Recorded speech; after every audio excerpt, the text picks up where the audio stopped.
السلام علیکم ناظرین، آج ہماری پوڈ کاسٹ میں ہمارے ساتھ موجود ہیں ملک کی نامور رائٹر، نعت خواں، شاعرہ اور اخبار میں بھی لکھتے رہی ہیں، اور ان کی مشہور کتابوں میں شامل ہے جنبش، بے زندگی اور سراؤں کا شور۔ اچھا، سراؤں کے شور میں میڈم نے اپنی جو شاعری ہے اس سے جو ہمارے اس معاشرے میں جو ظلم اور زیادتیاں ہوئی ہیں اس میں بہت ساری چیزیں اجاگر کی ہیں۔ تو آپ کا میں تعارف کروا دوں، آج ون اینڈ اونلی ہمارے ساتھ موجود ہیں میڈم راحت افشاں۔ جی میڈم، السلام علیکم۔ وعلیکم السلام۔ کیسے میڈم؟ آپ ٹھیک ہیں؟ شکر، آپ سے پہلے تو اللہ کا شکر میڈم، پہلے تو آپ کو بہت بہت عید مبارک۔ بہت شکریہ اور بہت شکریہ میڈم۔ اور پہلا سوال عید کے حوالے سے، میڈم کیسی گزری آپ کی؟ الحمدللہ بہت اچھی۔ ٹھیک ہو گیا۔ اچھا میڈم، ہمارا جو آج کو آپ کو بلانے کا مقصد تھا وہ یہ تھا کہ جو ہمارے ملک کے حالات ہیں آج کل کے، اس کے تناظر میں چاہتا ہوں کہ آپ تھوڑے سے ہمارے ویورز سے یہ بتائیں کہ آپ کیسے دیکھتی ہیں میڈم اس کے موجودہ حالات کے تناظر میں۔ آپ کو بلانے کا مقصد بھی یہ تھا کہ آپ، کیونکہ آپ کا ایک تجربہ بڑا وسیع ہے، آپ نے ایک عمر گزار دی ہے شاعری میں، لکھنے میں، کتابیں لکھنے میں، آپ کی سوچ اور آپ کی جو زندگی کی جو تلخ اور اچھے تجربات ہیں، اس سے ہم چاہتے ہیں کہ آپ ہمارے ویورز کو مستفید کریں اپنے تجربے سے۔ اچھا، پہلا سوال تو میڈم میرا آپ سے یہ ہے کہ جو حالات ہیں آج کل کے، اس میں آپ کیا دیکھتی ہیں ہمارا مستقبل as a Pakistani, as a woman, آپ ہمارے اس ملک کا مستقبل کیا دیکھتی ہیں؟ الحمدللہ ہمارے ملک کا مستقبل بہت روشن ہے اور روشن رہے گا، اس میں آپ پریشان نہ ہوں۔ ہاں، ایک بات ہے کہ جو ملکی حالات ہیں، اس کا جو دنیا میں چل رہے ہیں وہ خطرناک ہے اور اس کی وجہ سے لوگ پریشان ہیں۔ تو اس کے لیے یہ ہے کہ تمام مسلمانوں کی سوچ ایک ہونی چاہیے اور اس کے مطابق سب کو ایک پلیٹ فارم پہ اکٹھا ہونا چاہیے۔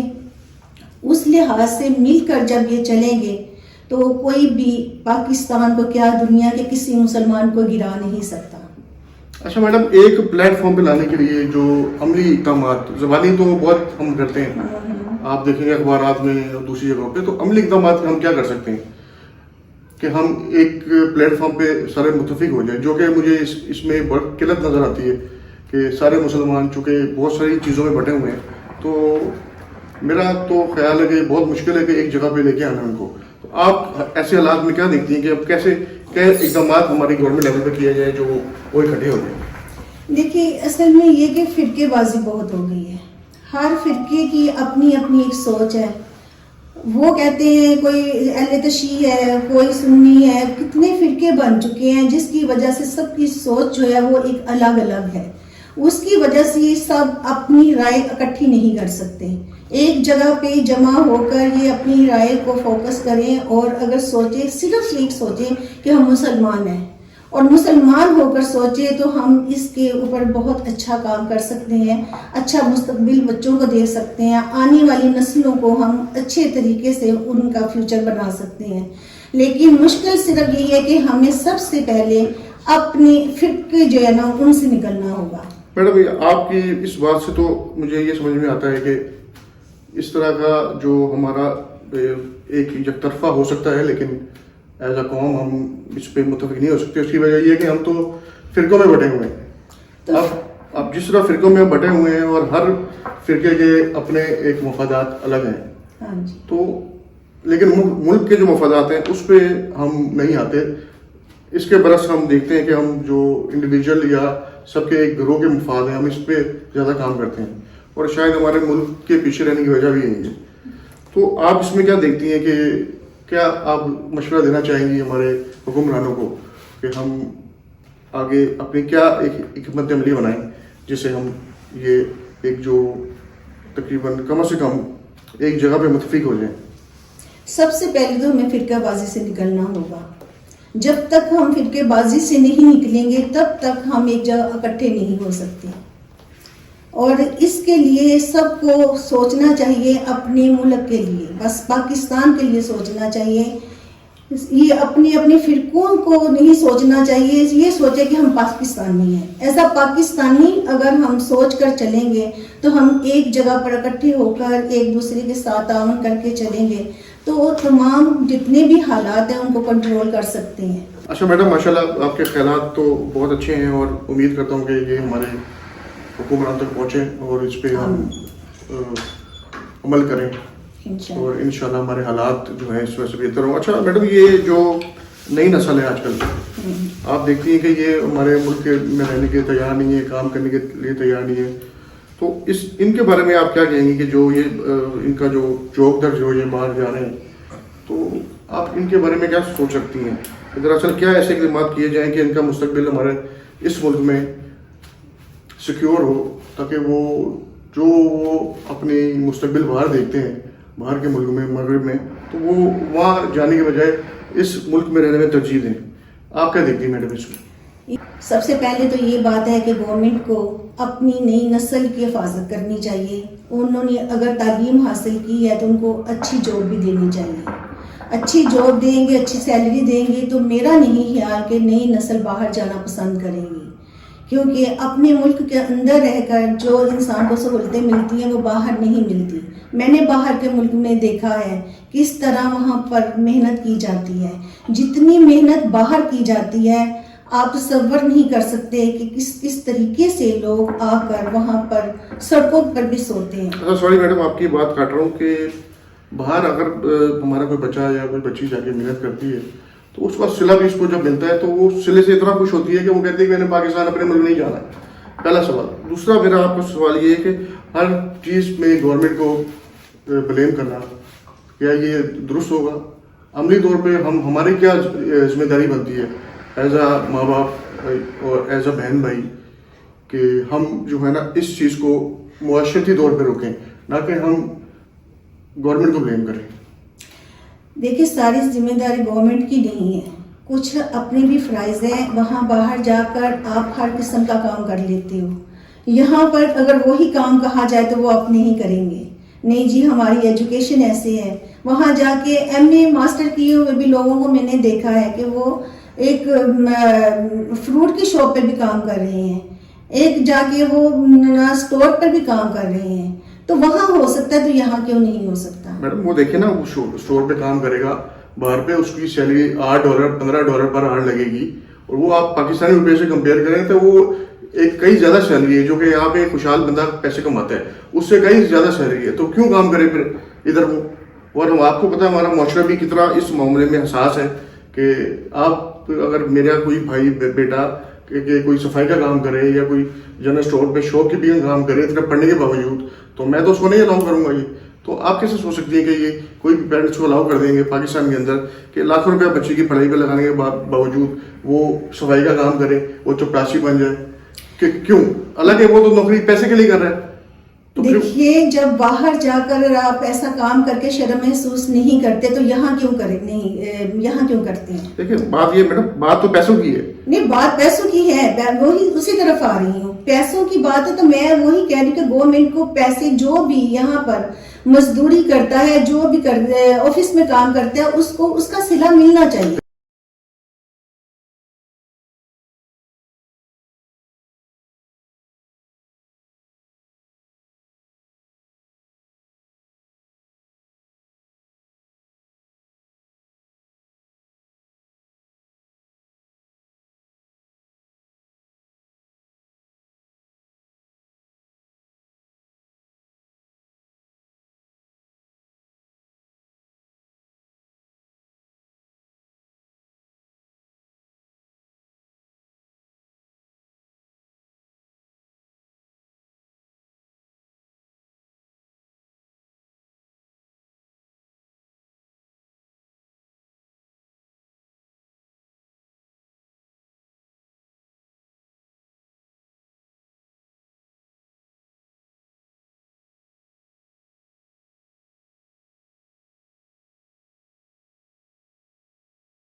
اچھا میڈم، میں آپ سے یہ پوچھنا چاہتا ہوں کہ آپ کا ایک وسیع تجربہ موجود ہے ملک کے حالات پہ شاعری میں, اور آپ کا ایک نام ہے ایک دانشور کی دنیا میں, شاعروں کی دنیا میں. تو اب آپ کا خود ایک فنی سفر یہ کیسے شروع ہوا میڈم, ذرا ہمارے ناظرین کو بتائیں شروع سے.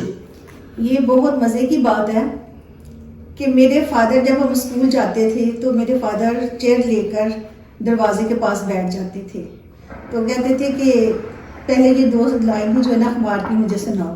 تو میں اس سے کھینچتی اپنے آپ کو. میری بہن اور ہم دونوں جاتے تھے اسکول جاتے تھے, تو میرے فادر نے جب تک 2 اس سے لائنیں 2 میرے سے نہیں سن لینی, انہوں نے ہمیں نہیں جانے دینا کہ کیا سیکھ رہی ہو اپنی لینگویج سے, یعنی کہ اپنی اردو زبان سے محبت ہے کہ نہیں ہے. تو اس میں پھر میں نہ اسکول جب جاتی تھی اسی طرح مجھے عادت ہو گئی نہ اکثر روٹین سے ابو کو یہ چیزیں سنانا. تو ایک دن ایک انٹرویو چھپا تھا کسی کا, تو میرے فادر نے کہا یہ دیکھو یہ پڑھ کے سناؤ. تو میں نے جان چھڑانے کے لیے ان سے کہا کہ ابو رہنے دے, میرے اپنے انٹرویو چھپا کریں گے, میں وہ آپ کو سناؤں. اچھا جی, اچھا بچپن سے ہی آپ کو؟ ہاں, یہ بچپن سے میرے اللہ تعالیٰ نے زبان سے نکلوایا. اس کے بعد جب میں کالج گئی تو فرسٹ ایئر میں تھی, تو میری جو ٹیچر تھی اس کا نام تھا راحت افزا. افزا اچھا, آپ کے نام سے میرے نام لگتا ہے جی. تو انہوں نے جب مجھے دیکھا تو مجھے کہتی تمہارا نام راحت افشا کیسے ہو سکتا ہے, میرا نام راحت افزا ہے, تم بھی آج سے راحت افزا ہو. اچھا. تو میں نے کہا کہ میڈم اصل میں میرا پہلے ہی ایک نام چینج ہو چکا ہے. پہلے میرا نام تھا راحت پروین, میری ٹیچر نے میٹرک میں مجھے راحت افشا کر دیا کیونکہ وہ راحت افشا تھی. اچھا. تو اب آپ راحت افزا ہیں, تو اب آپ مجھے راحت افزا نہ کریں, مجھے یہی رہنے دیں. تو انہوں نے کہا کہ میں نے کالج کا میگزین نکلتا تھا, تو اس میں انہوں نے مجھے ایک ٹاپک دیا, آج کی لڑکی کل کی ماں. اس ٹاپک کے اوپر لکھنا ہے اور تم نے لکھنا ہے. تو میں نے کہا کہ میں نہیں لکھ سکتی, میں کیسے لکھوں گی. انہوں نے کہا میں تمہاری ہیلپ کروں گی, تم لکھو گی. مجھ سے انہوں نے یہ آرٹیکل یہ والا یقین کیجئے کہ 7 دفعہ لکھوایا, اور اس کو کاٹا پھر لکھوایا, پھر کاٹا پھر لکھوایا, آخر وہ چھپ گیا.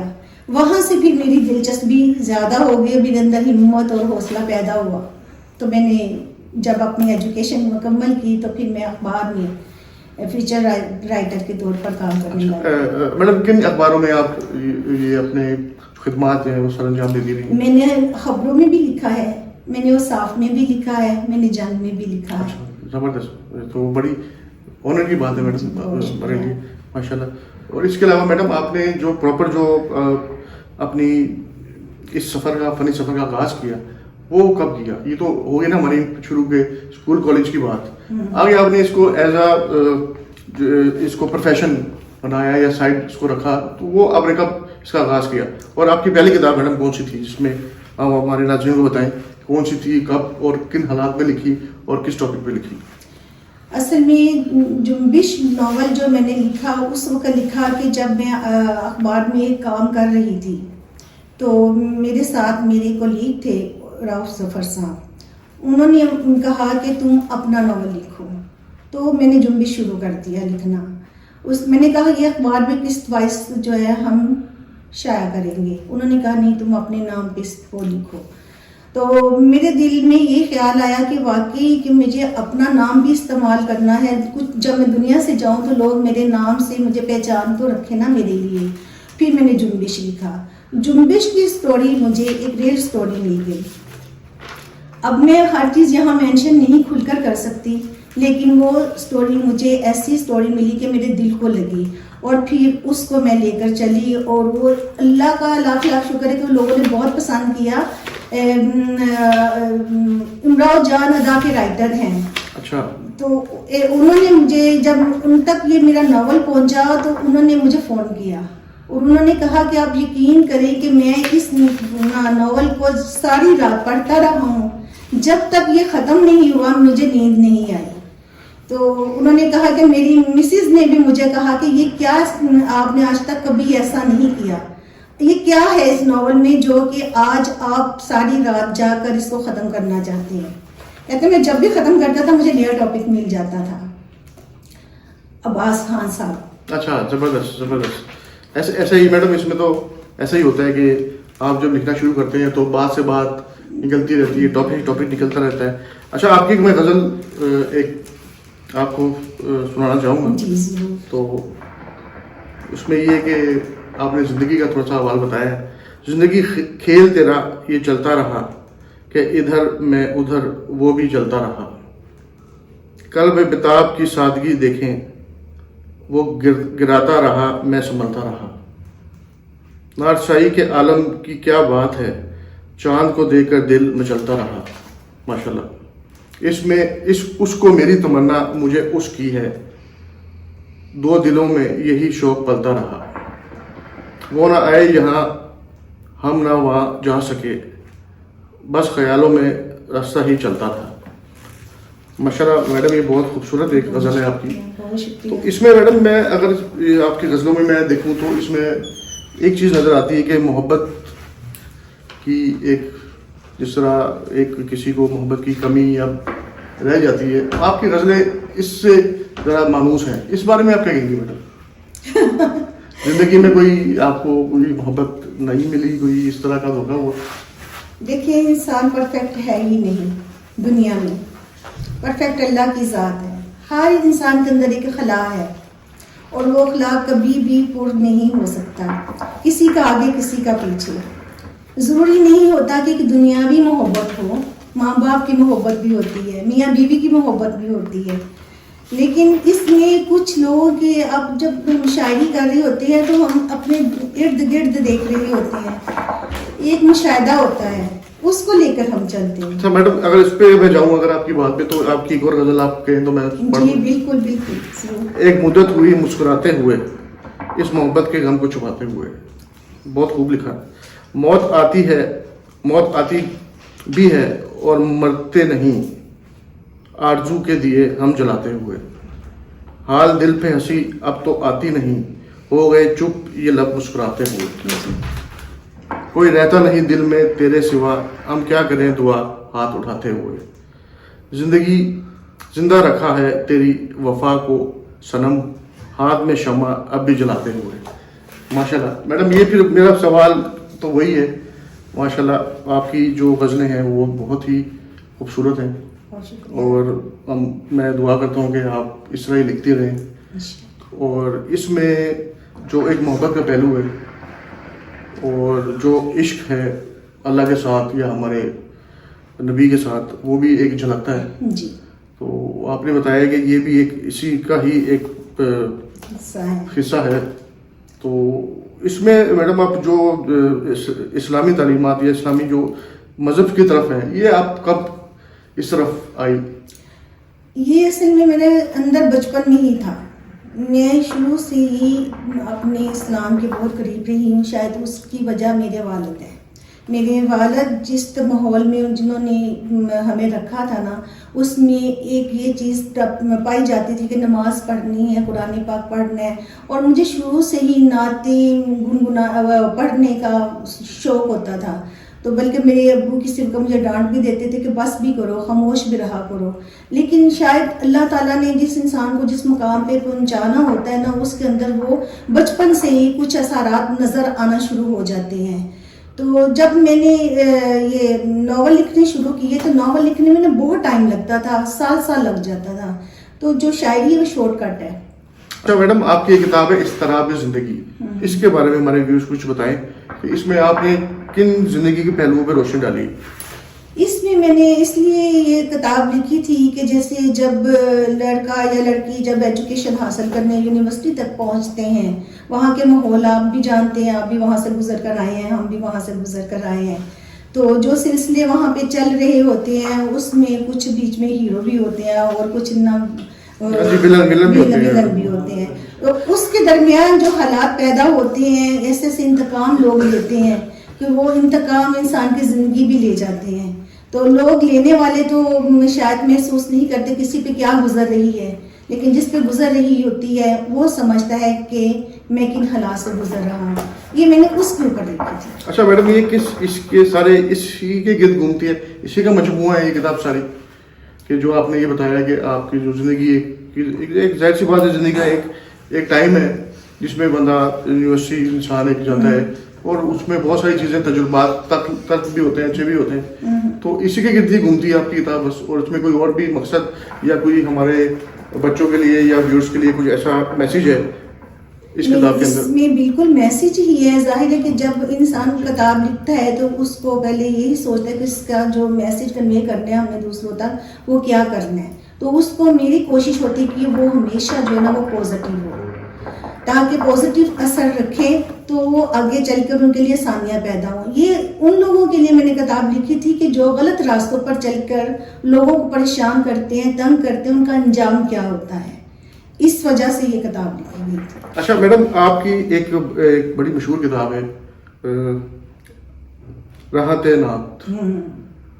اس میں آپ نے جو اللہ تعالیٰ کی حمد و ثنا اور پیارے رسول صلی اللہ علیہ وسلم کی جو شان بیان کی ہے، اس کے حوالے سے میڈم ہمارے ویورز کو تھوڑا سا بتائیں کہ اس میں کس سوچ کے ساتھ آپ کن سوچوں میں ڈوب کے آپ نے یہ، کیونکہ یہ جو لکھنے والا ہوتا ہے یہ تو ان سوچوں میں ڈوبا ہوتا ہے جب وہ اللہ کی حمد بیان کرتا ہے کہ وہ اللہ ہی لکھواتا ہے ان سے. تو اس پہ آپ نے کیا ایسا لکھا ہے جو ہمارے ویورز کو بتائیں تاکہ ہمارے ویورز بھی اس طرف آپ کی کتاب کو پڑھیں، اور ہم آگے بھی چل کے اس پہ بات کریں گے پوڈ کاسٹ میں آپ کی کتاب کی ٹاپکس پہ. تو آپ ذرا اس پہ تھوڑا سا کوشچن ڈال دیں میڈم. جب میں سورہ رحمان پڑھا کرتی تھی تو اس میں اللہ تعالیٰ کی اتنی خوبصورت شان بیان کی گئی، تو میں اس کا جب ترجمہ پڑھتی تھی نا تو مجھے ایک اندر سے فیلنگ آتی تھی کہ اس پہ میں کچھ لکھوں، اور میں اس کو اس طرح سے لکھوں کہ لوگوں کے دلوں میں اثر کرے. اس کے سورہ رحمان سے میں نے متاثر ہو کر پھر میں نے اس کے اندر ایک اللہ تعالیٰ کی حمد و ثنا بیان کی تھی. اچھا جی، ماشاء اللہ میڈم. اس میں آپ نے جو اس میں جو بیان کی ہے ہمارے حضور پاک کی شان، اس حوالے سے کچھ ہمارے ناظرین کو بتائیں. اس میں یہ کہ میں بہت عاشق رسول ہوں، اور میں نبی پاک صلی اللہ علیہ وسلم کے لیے جو بھی لکھوں وہ کم ہے. میرا ایک وجود جو ہے وہ انہی کی دم سے ہے، کیونکہ اللہ تعالیٰ نے اس دنیا کو، اس کائنات کو اپنے محبوب کے لیے بنایا. تو اللہ کا شکر ہے کہ اللہ نے ہمیں نبی کا امتی بنایا، تو اس سے بڑھ کے ہمارے لیے اور کیا ہوگا. تو پھر اس کو سوچتے ہوئے میں آپ کی شان میں جتنا بھی لکھتی ہوں، آپ کو وہ ٹائم، وہ وقت ایسا بتا نہیں سکتی جب میرے اوپر وہ طاری ہو رہی ہوتی ہے چیز. اور واقعی یہ الفاظ ہم خود نہیں لکھتے، یہ لکھوانے والے ہی لکھواتے ہیں. زبردست میڈم. آپ کی اب میڈم ایک کتاب اور ہے جو ہمارے ویورز کو میں بتانا چاہتا ہوں کہ عشق وفا سے فنا تک. جی، یہ عشق وفا سے فنا تک جو ہے یہ بھی بہت خوبصورت میری کتاب ہے. بلکہ میں یہ کہوں گی کہ جتنے بھی آج کی نسل کے ہیں نا ان کو ضرور سے پڑھنا چاہیے. میڈم اس میں کیا آپ سوچتی ہیں کہ آپ نے کن اس پہ سبجیکٹس پہ آپ نے اس پہ کام کیا ہے جو ہمارے ویورز کو بتانا چاہیں گی کہ اس پہ کوئی خاص اس کا جو جز ہے ادھر؟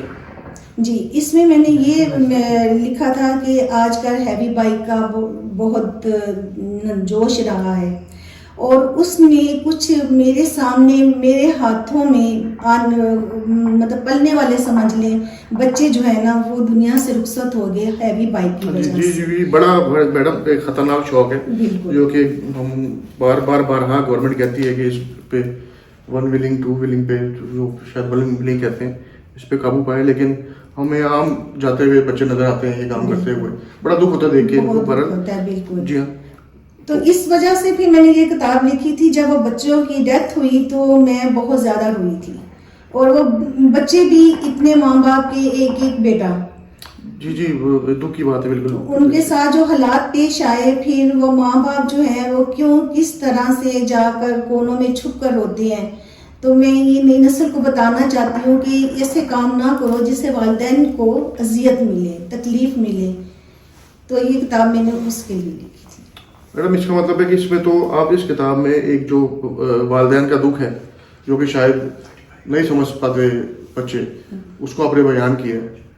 اور اس میں بھی ایک چیز یہ ایڈ کرنا چاہوں گا بچوں کے، یہ بچے ان کو شاید سمجھ میں نہیں آتی یہ چیزیں آج کل، کہ جو ماں باپ کہتے ہیں ان کے بھلے کے لیے ہی کہتے ہیں، لیکن شاید وہ آج کل کی جو نسل ہے اس کا مائنڈ کرتی ہے، برا مانتی ہے. بالکل صحیح کہہ رہے ہیں. تو میڈم نئی نسل کو آپ کیا پیغام دینا چاہتی ہیں؟ آج کل میں اگر آپ سے یہ پوچھوں، جو آج کل کے بچے ہیں اوبیسلی ایک بہت مشکل یہ جنریشن ہے سمجھنے کے لیے، ان کو سمجھانے کے لیے، ان سے بات کرنے کے لیے شاید ان کو ہماری باتیں بری لگتی ہوں، تو آپ کیا ایک پیغام دینا چاہتی ہیں ہماری نئی جنریشن کو کہ وہ اپنی زندگی میں ایسا کیا کریں کہ ان کو جو ان کے حاصل ہیں وہ ہو سکیں اور ان کی زندگی میں ایک سکون آ جائے؟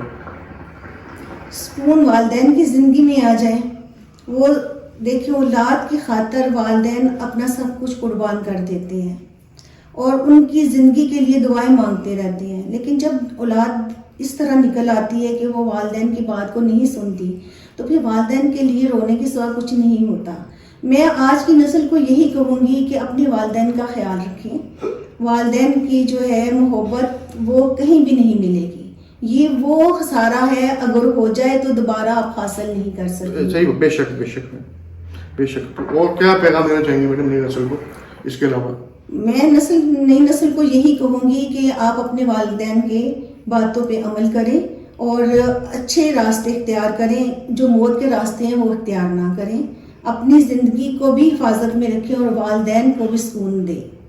اچھا میرا میڈم ایک سوال اس میں ایڈ کرتا چلوں کہ آج کل چونکہ آپ دیکھیں گے مذہب سے دوری آج کل کے بچوں میں خاصی ایک نظر آتی ہے، تو اس بارے میں آپ کیا کہنا چاہیں گے کہ ان کو کیسے مذہب سے قریب لایا جا سکے، تاکہ ان کے بہت سارے اس میں مسائل جو میں سمجھتا ہوں کہ مذہب سے دوری کی وجہ سے ہمارے بچوں کے بھی، تو ہم کیسے ایسے اقدامات کریں اپنے ہم گھر سے شروع ہو جائیں. اگر ایسے اقدامات کریں کہ بچے ہمارے مذہب سے بھی جڑے رہیں، ان روایات سے بھی جڑے رہیں اور ایک ان کا ایک تعلق رہے ہماری مٹی کے ساتھ، تو آپ اس میں کیا کہنا چاہتی ہیں میڈم؟